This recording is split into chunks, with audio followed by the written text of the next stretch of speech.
الحمد لله رب العالمين، والصلاة والسلام على أشرف المخلوقين سيدنا محمد خاتم النبيين وعلى آله وأصحابه وأتباعه أجمعين. أما بعد، فقد قال رسول الله صلى الله عليه وسلم: إن الله وتر يحب الوتر فأوتروا يا أهل القرآن. ബഹുമാനമുള്ള മുഅ്മിനീങ്ങളെ, അല്ലാഹു നമുക്ക് ഈ പ്രഭാതം ഖൈർ വർദ്ധിപ്പിച്ചു നൽകട്ടെ. വിചാരിച്ച വിഷയങ്ങളിലൊക്കെയും വിജയം പ്രദാനം ചെയ്യട്ടെ. മുസ്ലിം ആവണം, മുസ്ലിമിൻ്റെ കാറ്റഗറിയിൽ ഒരു ശരാശരി മുസ്ലിമെങ്കിലുമായി ജീവിച്ചു മരിക്കണം. ടോപ്പ് ലെവലിൽ ജീവിക്കാൻ ഒരുപക്ഷെ സാധിച്ചു കൊള്ളണമെന്നില്ല. ഒരു ശരാശരി മുസ്ലിമാവണം. ശരാശരി മുസ്ലിമിൻ്റെ നിസ്കാരക്കണക്ക് ഒന്നുണ്ട്. കഴിഞ്ഞ ക്ലാസ്സിൽ നമ്മൾ കേട്ട 5 നേര ഫർദ് നിസ്കാരങ്ങളോട് കൂടെ ചേർത്ത് അവയുടെ റവാത്തിബ് കൂടി നിസ്കരിക്കുന്നത് സംബന്ധിച്ചാണ് കഴിഞ്ഞ ദിവസം പഠിച്ചിട്ടുള്ളത്. 5 നേര നിസ്കാരവും അവയുടെ റവാത്തിബും. എന്നാൽ ഒരു ശരാശരി മുസ്ലിം ആകുന്നതിന്, മുസ്ലിമായി ജീവിക്കുന്നതിന് ഒരു 3 നിസ്കാരവും കൂടി ആഡ് ചെയ്യപ്പെടേണ്ടതുണ്ട്, കൂട്ടിച്ചേർക്കേണ്ടതുണ്ട്. അതിലൊരു നിസ്കാരമാണ് വിത്ർ നിസ്കാരം എന്ന് പറയുന്നത്. മുസ്ലിമിൻ്റെ ദിനചര്യയിൽ മുടങ്ങാതെ നിർവഹിക്കപ്പെടേണ്ട ഒരു നിസ്കാരമാണ് വിത്ർ നിസ്കാരം. ആ വിത്ർ നിസ്കാരം പരിശുദ്ധ പ്രവാചകർ സല്ലല്ലാഹു അലൈഹി വസല്ലമ തങ്ങൾ അതേക്കുറിച്ച് പരാമർശിച്ച ഒരു രീതി തന്നെ വ്യത്യസ്തമാണ്. തിരുനബി പറഞ്ഞ ഹദീസ് ഇങ്ങനെയാണ്: ഇന്നല്ലാഹ വിത്ർ, അല്ലാഹു ഒറ്റയാണ്. നമ്മൾ ഒരുവൻ നാളാണ്. ഈ ഒറ്റ അക്കം എന്ന് പറയുന്നത് ഒരു പ്രത്യേകതയുള്ളതാണ്. ഇന്നല്ലാഹ വിത്റുൻ, അല്ലാഹു ഒറ്റയാണ്. യുഹിബ്ബുൽ വിത്ര, ഒറ്റയെ അവൻ ഇഷ്ടപ്പെടുന്നു. ഒറ്റയെ അവൻ ഇഷ്ടപ്പെടുന്നു. 1, 3, 5, 7 ഇങ്ങനെയുള്ള എണ്ണങ്ങൾക്കൊക്കെ ചില പ്രത്യേകതകളുണ്ട്. 100 രൂപ സംഭാവന ചെയ്യുന്ന ഒരാൾ പണ്ടൊക്കെ 101 രൂപ ഈ ഒറ്റയെ ഇഷ്ടപ്പെടുന്നതിൻ്റെ ഭാഗമായിട്ട് വരുന്നതാണ്. 111 എന്ന രൂപത്തിൽ അങ്ങനെ കണക്ക് പോകും. ഇങ്ങനെയൊക്കെ ഒറ്റകളുണ്ട്. യുഹിബ്ബുൽ വിത്ര, ഒറ്റയെ അവൻ ഇഷ്ടപ്പെടുന്നു. ഫഔതിറു, ആകയാൽ നിങ്ങൾ വിത്ർ നിസ്കാരം നിർവഹിക്കണേ. യാ അഹ്ലൽ ഖുർആൻ, ഖുർആനിന്റെ ആളുകളെ. അങ്ങനെയാണ് ഖുർആൻ പറയുന്നത്, തിരുനബി പറയുന്നത്. ഖുർആനിന്റെ ആളുകളെ നിങ്ങൾ വിത്ർ നിസ്കരിക്കണം. മുസ്ലിങ്ങളെ എന്ന് പറയാതെ ഖുർആനിന്റെ ആളുകളെ നിങ്ങൾ വിത്ർ നിസ്കരിക്കുക എന്ന് പറഞ്ഞ അർത്ഥം എന്താ? ഖുർആൻ നമ്മുടെ അടിയാധാരമാണ്. മുഅ്മിനിന്റെ എല്ലാവിധ വിഷയങ്ങളുടെയും അടിസ്ഥാനമാണ് പരിശുദ്ധ ഖുർആൻ. ആ ഖുർആനിനെ ഒരു അടിസ്ഥാന രേഖയായി അംഗീകരിക്കുന്ന ആളുകൾ അവരാണ് മുസ്ലിമീങ്ങൾ, അവരാണ് മുഅ്മിനീങ്ങൾ. എങ്കിൽ ആ ഖുർആനിനെ ഒരു അടിസ്ഥാന പ്രമാണമായി കാണുന്നവർ പാലിക്കേണ്ട മര്യാദ ഏതാ? വിത്ർ നിസ്കാരം കൂടി വേണം. അപ്പോഴാണ് അഹ്ലുൽ ഖുർആൻ എന്ന് പറയാൻ കഴിയും. ഖുർആനോട് നമുക്ക് പ്രതിബദ്ധതയുണ്ടോ എങ്കിൽ നമ്മൾ വിത്ർ നിസ്കരിക്കണം. അതാണ് അതിന്റെ സൂചന. അതാണ് പറയുന്നത്, ഒരു ശരാശരി മുസ്ലിം അവൻ ഖുർആനിന്റെ അഹലുകാരനായി കഴിയണം. ഖുർആനിന്റെ അഹലുകാരനാകുമ്പോൾ ഈ ഒരു സ്വഭാവം അതിൽ വേണം. വിത്ർ നിസ്കരിക്കണം. ഖുർആനിന്റെ ആളുകളെ വിത്ർ നിസ്കരിക്കുകയും എന്നാണ് നബി സല്ലല്ലാഹു അലൈഹി വസല്ലം തങ്ങൾ പഠിപ്പിച്ചത്. ഇശ നിസ്കരിച്ച് കഴിഞ്ഞ ഒരാൾക്കാണ് വിത്ർ നിസ്കാരത്തിന്റെ സമയം ആയിത്തീരുക. ഇശ ഫർദ് കഴിയുന്നതിന് മുമ്പ് വിത്റിന്റെ സമയമാകുക. ഇശ കഴിഞ്ഞോ ഫർദ് നിസ്കരിച്ചോ എന്നാ വിത്റിന്റെ സമയം. അത് ഇശാഇന്റെ റവാത്തിബ് കഴിഞ്ഞിട്ട് വേണോ, മുന്നേ ചെയ്യാമോ? അത് ശേഷം വിത്റിന്റെ റവാത്തിബ് കൂടി കഴിഞ്ഞിട്ടാവണം എന്ന് നിർബന്ധമൊന്നുമില്ല. ഇശ ഫർദ് നിസ്കരിച്ചാൽ തന്നെ വിത്റിന്റെ ടൈമായി. ഇനി റവാത്തിബ് പിന്നെ നിസ്കരിക്കണം, ഇപ്പൊ വിത്ർ നിസ്കരിക്കണം, കുഴപ്പമൊന്നുമില്ല, അങ്ങനെയും നിസ്കരിക്കാം. ഇശ നിസ്കരിച്ച് കഴിയണോ? ഇപ്പൊ ജമ്മു കസറൊക്കെ ആയിട്ട് ചിലപ്പോ യാത്രയിലൊക്കെ നിസ്കരിക്കും. നമ്മൾ മഗ്‌രിബിന് തന്നെ ഇശായിനെയും കൂടി കൂട്ടിച്ചേർത്ത് രണ്ടും മഗ്‌രിബിന് തന്നെ നിസ്കരിക്കും. എങ്കിൽ അയാളെ സംബന്ധിച്ചിടത്തോളം അയാൾക്ക് വിത്ത് നിസ്കരിക്കാൻ സമയമായി കഴിഞ്ഞു. ഇപ്പൊ തന്നെ ഈശ നിസ്കരിച്ചല്ലോ, ഇനി അയാൾക്ക് ഇതിന്റെ പയ്യെ വിത്രം നിസ്കരിക്കാം. അങ്ങനെയാണ് ഇതിന്റെ രീതി. വിത്ര നിസ്കാരം ഏറ്റവും കുറഞ്ഞത് ഒറ്റ റക്അത്താണ്. വിത്ര എന്ന് പറഞ്ഞ വാക്കിന് തന്നെ അർത്ഥം ഒറ്റ എന്നാണ്. അപ്പൊ ആ നിസ്കാരത്തിന്റെ ഏറ്റവും കുറഞ്ഞ അളവും അത് തന്നെയാണ് ഒറ്റ റക്അത്ത്. നമ്മൾ സാധാരണ പകലോ രാത്രിയോ നിസ്കരിക്കുന്ന നിസ്കാരങ്ങളെല്ലാം പൊതുവെ എങ്ങനെയാണ്? ഈ 2 റക്അത്താണ്, 2-ൽ കുറഞ്ഞതില്ല. പക്ഷെ വിത്ര നിസ്കാരം ഏറ്റവും കുറഞ്ഞത് 1 റക്അത്താണ്. കൂടിയാൽ മാക്സിമം എത്ര? 11 റക്അത്ത്. ഈ രണ്ട് നിസ്കരിച്ചിട്ട് ലാസ്റ്റ് 1 റക്അത്ത്. അങ്ങനെ 11 റക്അത്താണ് ഏറ്റവും കൂടിയത്.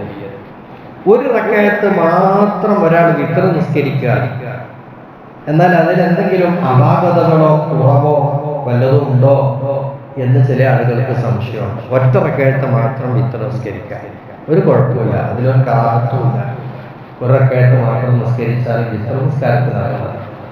പക്ഷെ 1 റക്അത്ത് മാത്രമേ നിസ്കരിക്കുള്ളൂ, അതിലധികം നിസ്കരിക്കാതെ ഒരു പിശുക്കത്തരം കാണിക്കുന്നുണ്ടെങ്കിൽ ഓന്റെ മനോഗതി അത്ര നല്ലതല്ല.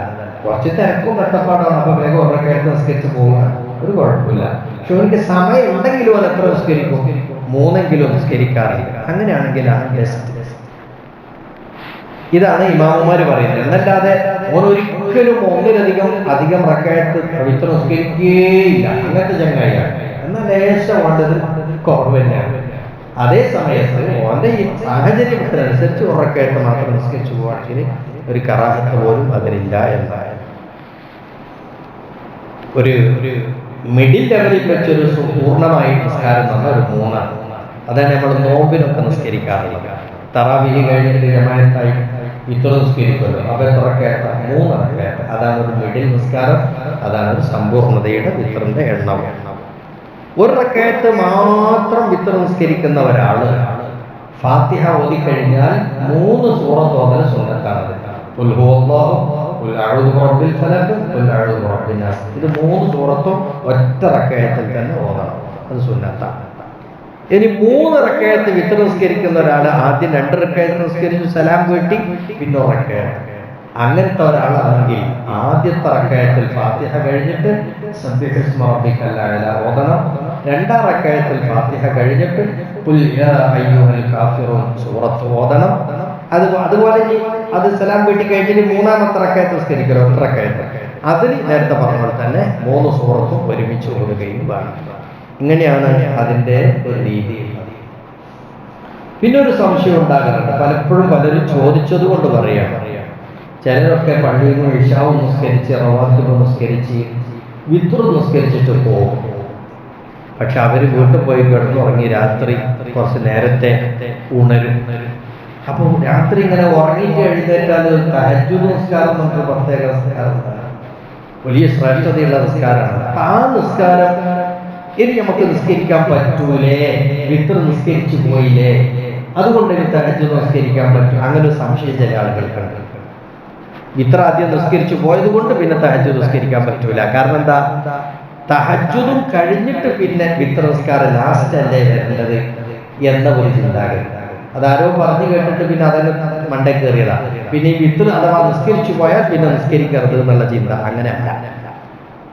വിത്ർ നിസ്കാരം ഏറ്റവും ലാസ്റ്റ് ആയിട്ട് വരണം എന്ന് പറഞ്ഞത് ആരെ സംബന്ധിച്ചിടത്തോളം അത് ആരാണ് പറയുന്നത്?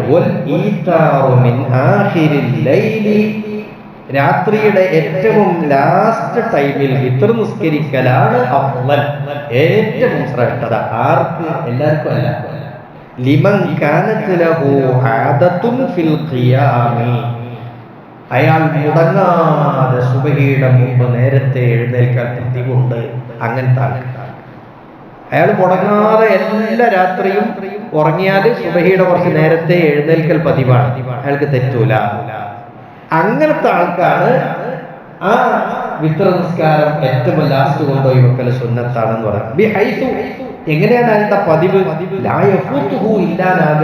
വളരെ അപൂർവമായിട്ട് അയാള് തഹജ്ജുദ് നിസ്കരിക്കാൻ എഴുന്നേൽക്കാതെ ഉറങ്ങിപ്പോകാറുള്ളൂ. ഒരു കല്യാണ പരിപാടിക്ക് പോയി നേരം വൈകി വന്ന് കിടന്നു, അങ്ങനെ അറിയാതെ ഉറങ്ങിപ്പോയി, അങ്ങനെ അപൂർവമായിട്ട് ഉറങ്ങിപ്പോകാറുള്ളൂ. അല്ലാത്തപ്പോഴൊക്കെ അയാൾ നേരത്തെ എഴുന്നേൽക്കൽ പതിവുള്ള ആളാണ്, തെറ്റാത്ത പതിവിന്റെ ആളാണോ എങ്കിൽ അയാളെ സംബന്ധിച്ചാണ് വിത്ര നിസ്കാരം ഏറ്റവും ലാസ്റ്റ് ആക്കലാണ് ഏറ്റവും ശ്രേഷ്ഠത എന്ന് പറയുന്നത്. അകത്താൾ ഇശാവ് നിസ്കരിച്ച് റവാത്ത് നിസ്കരിച്ച് പോകട്ടെ, വിത്ര ഇപ്പൊ നിസ്കരിക്കണ്ട, ലാസ്റ്റ് തഹജ്ജുദ് കഴിഞ്ഞിട്ട് വിത്ര നിസ്കരിക്കണം. അങ്ങനെ അല്ലാത്ത ആള് എന്ന് പറഞ്ഞാൽ തെറ്റാതെ പതിവായിട്ട് നേരത്തെ എഴുന്നേൽക്കുന്ന പ്രകൃതക്കാരനൊന്നുമല്ല, ചിലപ്പോൾ എഴുന്നേൽക്കും ചിലപ്പോൾ ഉറങ്ങും. അങ്ങനത്തെ ആളാണെങ്കിൽ അയാൾ വിത്ര നിസ്കരിക്കൽ ഉറങ്ങുന്നതിന്റെ മുമ്പ് വിത്ര നിസ്കരിക്കലാണ് അതാണ് ഓനെ സംബന്ധിച്ചിടത്തോളം സൂക്ഷ്മത. ഉറങ്ങുന്നതിന് മുന്നേ വിത്ര നിസ്കരിക്കുക, വിത്ര നിസ്കരിച്ചിട്ട് ഉറങ്ങാൻ പറ്റും. ഇനി ഒരാൾ വിത്ര നിസ്കരിച്ചിട്ട് ഇതേപോലെ സൂക്ഷ്മത എന്നൊക്കെ പറഞ്ഞിട്ട് വിത്ര നിസ്കരിച്ചിട്ട് പിന്നെ അയാൾ ഉറങ്ങാൻ പോയി, ഉറങ്ങി അയാൾ എന്ത് ചെയ്തു? സാധാരണയോ അല്ലെങ്കിൽ സാധാരണക്കെതിരായോ നേരത്തെ എഴുന്നേറ്റപ്പോ ഒന്നും എടുത്ത് നിസ്കരിക്കാതെ തഹജ്ജുദ് നിസ്കരിക്കാതെ, അപ്പൊ അയാൾ തഹജ്ജുദ് നിസ്കരിക്കുമ്പോൾ അയാൾക്കാണ് ഡൗട്ട് വരുന്നത്, പഠിച്ചോലെ ഞാൻ വിത്ര നേരത്തെ നിസ്കരിച്ചു പോയി, ഇനി തഹജ്ജുദ് നിസ്കരിക്കാവോ? തഹജ്ജുദ് നിസ്കരിക്കാം, ഒരു കുറവ് അതിനില്ല. ഇനി അങ്ങനെ അഥവാ തഹജ്ജുദ് നിസ്കരിച്ചാൽ പിന്നെ ഈ വിത്ര നിസ്കാരം മടക്കണോ? നേരത്തെ നമ്മൾ വിത്ര നിസ്കരിച്ചതല്ലേ, അത് വിത്രായിട്ട് പരിഗണിക്കോ? ഇനി രണ്ടാമത് വിത്ര പിന്നെ എന്താക്കണം, മടക്കി നിസ്കരിക്കേണ്ടതുണ്ടോ എന്നൊക്കെ ചില ആളുകൾ ചോദിക്കാറുണ്ട്. അതിന് മറുപടി എന്താ മഹാനവറുകൾ പറയുന്നു, സൂക്ഷ്മതയ്ക്ക് വേണ്ടി നേരത്തെ വിത്ര നിസ്കരിച്ച് ഉറങ്ങുന്നതിന് മുന്നേ ഉറങ്ങിയിട്ട് അവൻ എഴുന്നേറ്റാൽ ഓൻ വിചാരിച്ചത്ര നിസ്കരിച്ചോട്ടെ, വിത്ര നിസ്കരിച്ചോ അല്ല തഹജ്ജുദ് നിസ്കരിച്ചോട്ടെ.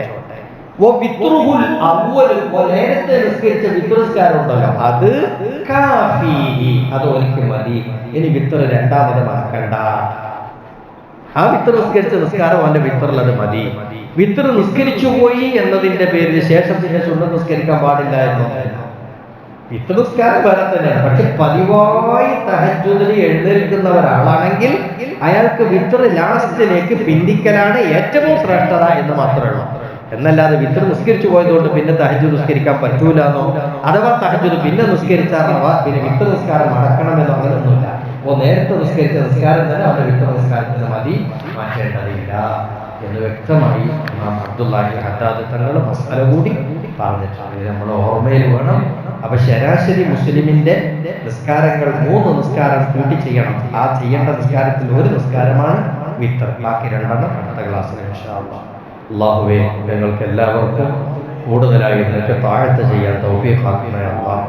ഫർളുകളും സുന്നത്തുകളുമായി നിർവഹിച്ച് നിന്റെ പൊരുത്തം കിട്ടി ആത്മനിർവൃതി അടയാനുള്ള മഹാഭാഗ്യം ഞങ്ങൾക്ക് എല്ലാവർക്കും പ്രദാനം ചെയ്യണേ അല്ലാഹ്. എല്ലാവിധ ശർറുകളും ദുനിയാവിലും ആഖിറത്തിലുമുള്ളതും ഞങ്ങളെ തൊട്ടെല്ലാം ഞങ്ങളോട് ബന്ധപ്പെട്ടവരെ തൊട്ടെല്ലാം തട്ടിമാറ്റി ദൂരത്താക്കണേ അല്ലാഹ്.